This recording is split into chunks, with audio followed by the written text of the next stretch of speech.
நழினாசனம் சேர் செல்விக்கு அரிது என்று ஒரு காலமும் சிதையாமை நல்கும் கல்வி பெறும் செல்வப்பேரே சகலகலாவல்லியே. அன்பிற்கினிய ஆறுயிர் நண்பர்களே, இன்றைக்கு சித்திரை மாத பௌர்ணமி. கள்ளழகர் வைகை ஆற்றிலே இறங்குகின்ற நன்னாள்.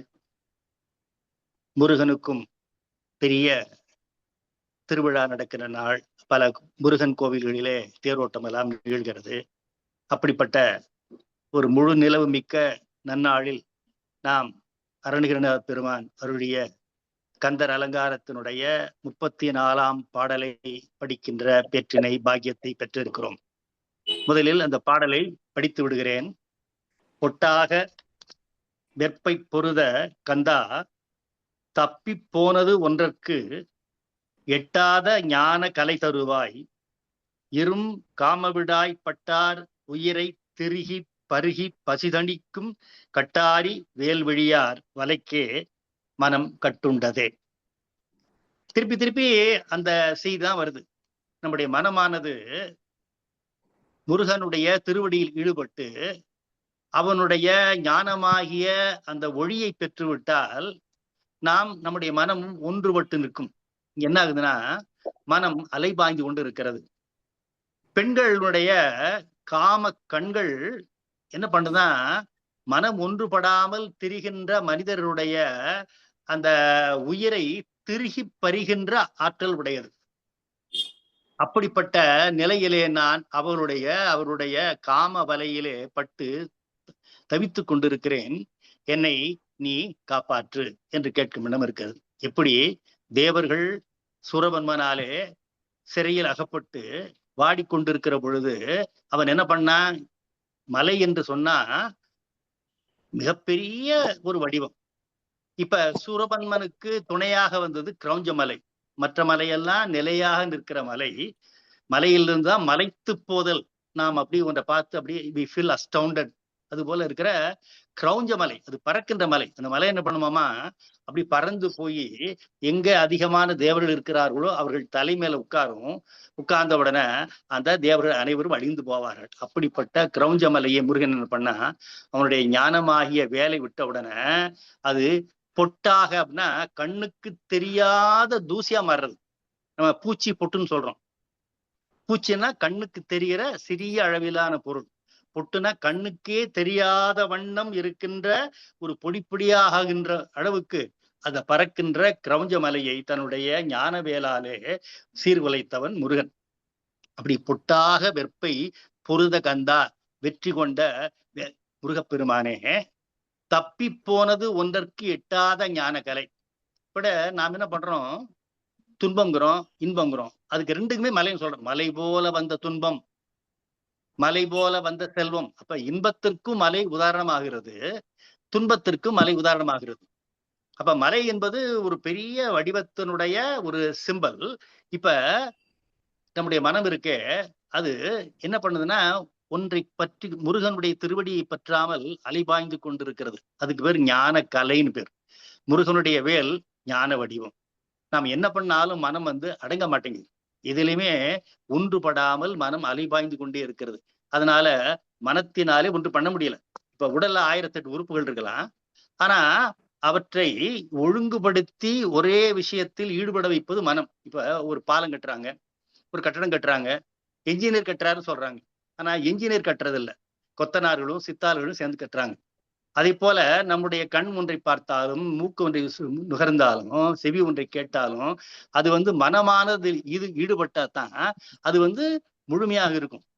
இப்ப நாம ஒரு விஷயத்தை கேட்கணும் அப்படின்னு ஆசைப்பட்டாதான் அந்த ஒலியானது காதில் விழுந்து மனதில் போய் தங்கும்.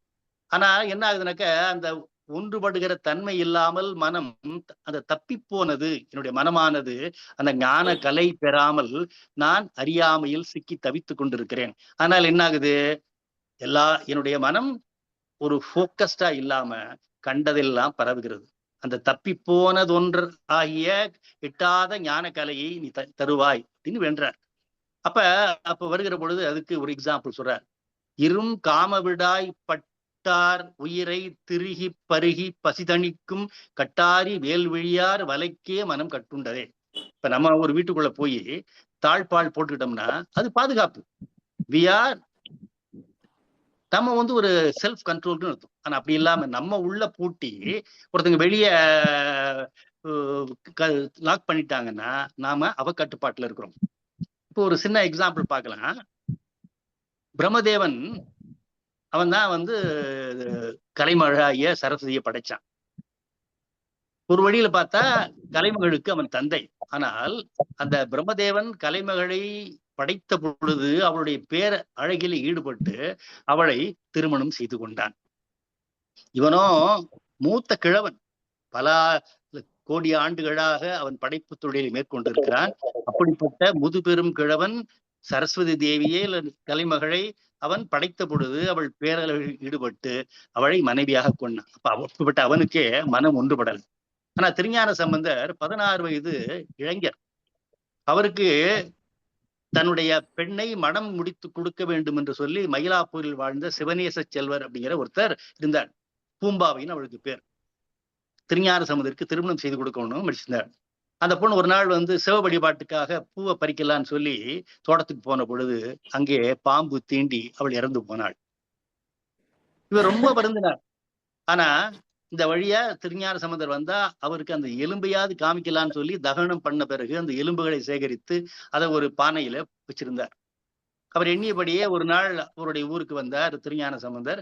அவரை வீட்டுக்கு அழைத்து இந்த மாதிரி கதையை சொல்லி, உங்களுக்காக மனமுடிப்பதற்காக என்னுடைய பெண்ணை வளர்த்து வந்தேன், அவளை அரவம் தீண்டியது, அவள் இறந்து போனாள், அவளுடைய உடம்பை எரித்து அந்த தகனத்திற்கு பின் சேகரித்த எலும்பை இந்த பானைக்குள் வைத்திருக்கிறோம் சொன்ன உடனே அவர் தன்னுடைய இறைவனாகிய சிவபெருமானை நினைந்து அந்த இறந்து போன அந்த பூம்பாவைக்கு உயிர் கொடுத்தார். பழைய அந்த எழிலோடு அழகோடு வடிவோடு பூம்பாவை உயிர் பெற்றாள்.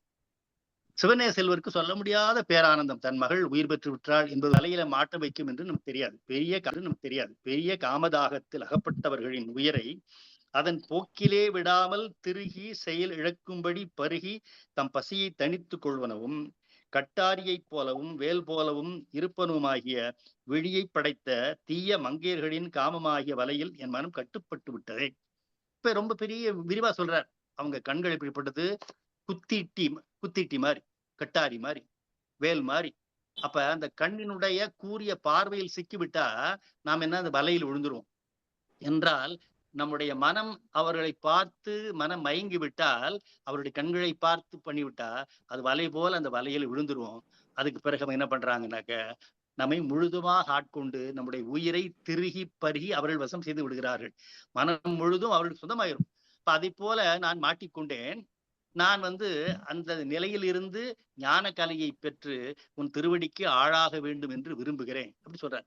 அப்ப முருகன் எந்த ஒரு துன்பத்தில் இருந்தாலும், துயரத்தில் இருந்தாலும், வலையில் மாட்டி இருந்தாலும், அசுரர்களால் துன்புறுத்தப்பட்டாலும் அவனுடைய ஞானமாகிய வேல் இருந்தது என்றால் கிரௌஞ்சமலையே பொடி பொடியாக செய்தவன் முருகப்பெருமான் என்றால், தேவர்கள் அஞ்சும்படியாக கிரௌஞ்சமலை பறந்து அவர்கள் மேல் அமர்ந்து அவர்களை நிர்மூலமாக்கிய பொழுது முருகனுடைய ஞானவேல் அப்படிப்பட்ட பறக்கின்ற மலையாகிய கிரௌஞ்சமலையையே பொடி பொடியாக்கிற்று. கண்ணுக்கு தெரியாத துகள் போல மாற்றிய வல்லமை உடையது முருகனுடைய ஞானமாகிய வேல். அப்ப சொல்றார், என்னுடைய மனமானது என் கட்டுக்குள் இல்லாமல் தரிகட்டு தெரிகிறது. அந்த ஞான கலை எனக்கு தப்பி போய் விட்டது.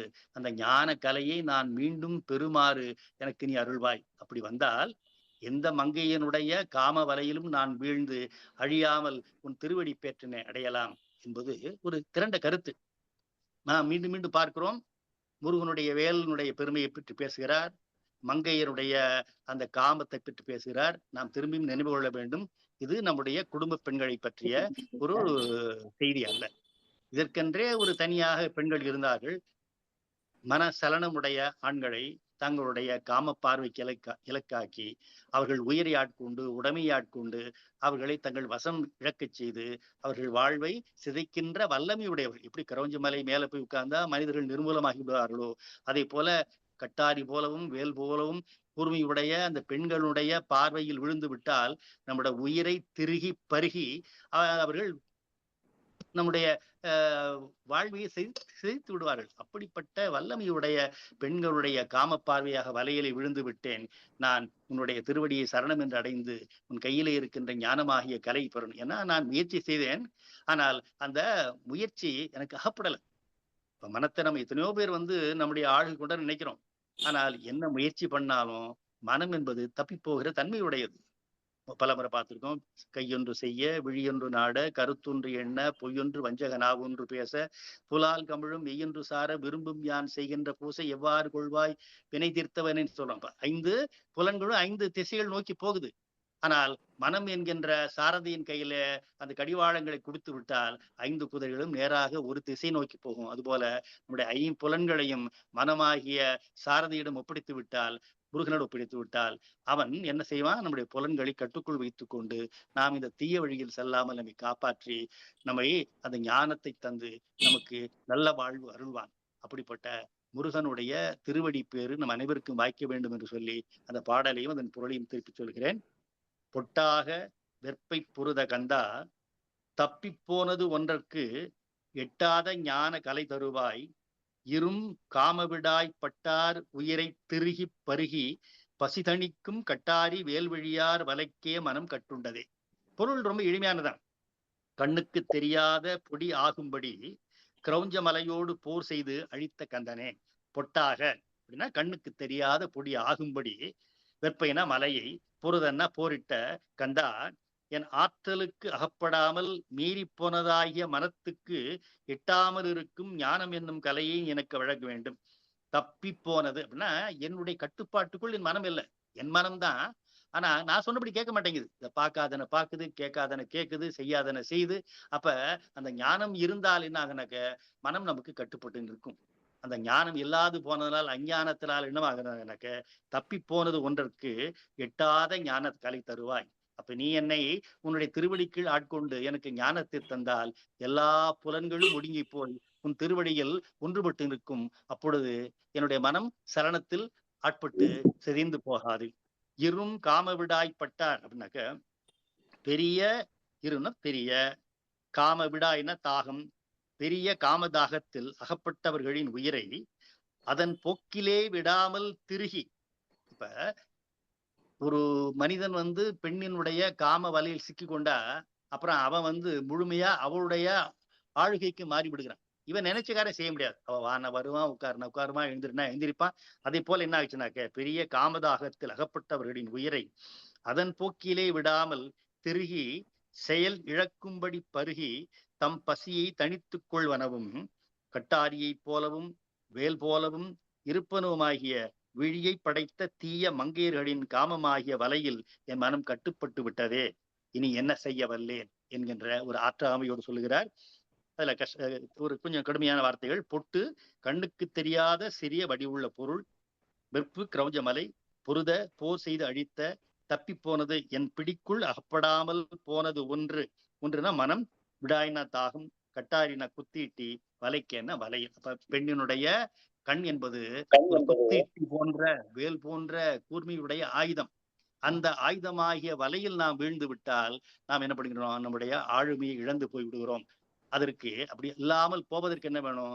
முருகனுடைய திருவடியில் ஒன்றி போய் அவனுடைய கையில் இருக்கின்ற வேலாகிய ஞானமாகிய கலை நமக்கு வாய்த்து விட்டால் மனம் தப்பி போகாது. அப்ப என்ன செய்தான்? எப்படி திருஞான சம்பந்த பெருமான் பூம்பாவைக்கு உயிர் கொடுத்தவுடனே சிவநேச செல்வர் நீயே அவளை திருமணம் செய்து கொள்ள வேண்டும் சொன்னாலும் அவர் என்ன செய்தார்? எப்பொழுது பூம்பாவைக்கு மீண்டும் உயிர் கொடுத்தேனோ அப்போதே நான் அவளுக்கு தந்தை ஆகிவிட்டேன். அந்த வயதிலே காமம் அவருக்கு இல்ல. இப்ப அவ்வளவு ஒரு அழகிய பெண்ணை பார்த்த உடனே 16 பையனுக்கு கட்டாயமாக ஒரு காம இச்சை வரும். அதுவும் ஒரு லெஜிட்டிமேட்டா அப்பாவே மகளை கொடுக்குறேன்னு சொல்றாரு. அப்படி இருந்த பொழுதிலும் அவர் என்ன பண்றார்? எனக்கு வேண்டாம், நான் தந்தை ஸ்தானம் சொல்றார். அப்பதான் அதனால என்ன, அவர் யாருடைய அருளால் அவர் உயிர்ப்பித்தார்? சிவபெருமானுடைய நெற்றிக்கண்ணினுடைய அருளாலே. அவன் நெற்றிக்கண் என்ன பண்ணவன்? மன்மதனையே அழித்தவன் இல்லையா? மாறன்னா மன்மதன், குமாரன்னாக்க முருகன். அந்த குமாரன் எப்படி பிறந்தவன்? சிவபெருமானுடைய நெற்றிக்கண்ணில் பிறந்தவன். அப்ப மன்மதனை அழித்த பிறகு பிறந்த குமாரன். அப்படிப்பட்ட அவன். அதனால ஞான சம்பந்த பெருமான் நெற்றிக்கண்ணை உடைய காமனை எரித்த சிவபெருமானின் அருளாலே பூம்பாவையை படைத்ததனாலே காமம் இவரை தன் வசத்தில் ஆட்கொள்ளவில்லை என்கின்ற பொருளிலே காம வலையில் சிக்காமல் என்னை காப்பாற்றி அருள், நான் மாட்டிக்கொண்டு தவிக்கிறேன், நான் எந்த ஒரு செயலும் செய்ய வல்லாமல் இல்லாமல் இருக்கிறேன் என்று சொல்லி ஒரு தவிப்பதாக ஒரு பாடல். ஆனால் எப்படி கிரௌஞ்ச மலையை தேவர் அழித்த பொழுதும் முருகன் தன்னுடைய கையில இருந்த வேளாலே அவர்கள் அந்த மலையை பொடி பொடியாக அழித்து தேவர்களை காத்து பண்ணானோ, அதை போல எப்படிப்பட்ட காமமாக இருந்தாலும் முருகனுடைய திருவடியிலே ஆட்புட்டோம் என்று சொன்னால் அவனுடைய ஞானமாகிய கலையை தந்து தப்பிப்போன மனத்தை அவன் மீண்டும் அவனுடைய திருவடியிலே ஒன்று சேர்த்து நமக்கு சகல சௌபாகியமும் தருவான் என்கின்ற பொருளிலே இந்த பாடல் அமைந்திருக்கிறது. நன்றி, வணக்கம்.